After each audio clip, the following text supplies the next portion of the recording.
ভাই আমি আসলে জানতে চাচ্ছি যে এটা ছিল এসবই পড়ি মনে হয় যত সাধারণ পাঠাগার, আসলে এইটা দীর্ঘদিন থেকে বন্ধ রয়েছে আমরা জানি, কিন্তু আসলে খোঁজখবর নিয়ে দেখলাম এটা নাকি তুলা ঘরকে ভাড়া দিয়েছে।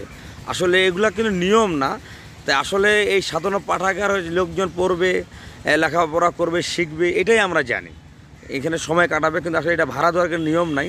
আসলে সাইনবোর্ডও দেখতেছি না। এই বিষয়ে আপনি কিছু একটু জানলে বলেন তো। বিসমিল্লাহির রহমানির রহিম। এই পাঠাগার আমাদের আলমগীর স্যারের উদ্বোধন। এই পাঠাগার এখন পরিত্যক্ত অবস্থায় আছে। জানি এই পাঠাগারের থাকার কোনো পরিস্থিতি নাই, কিন্তু এই পাঠাগার এখন ভাড়া অবস্থায় আছে।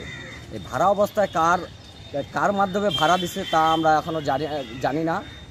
এটা ডিসি সাহেবের দৃষ্টি আকর্ষণ করে আমরা বলতে চাই যে এটা কেন ভাড়া গেছে, এটা পর্যবেক্ষণ করে যেন এটা আমাদের এই পাবলিক ক্লাবের সবার মাঝে যেন উন্মুক্ত করে দেওয়া যায়। কিসের জন্য ভাড়া হয়েছে, কেন ভাড়া হয়েছে, কে টাকাটা পাচ্ছে, এটা আমরা বুঝতে পারি না। তাদের এই উন্মোচন করা উচিত।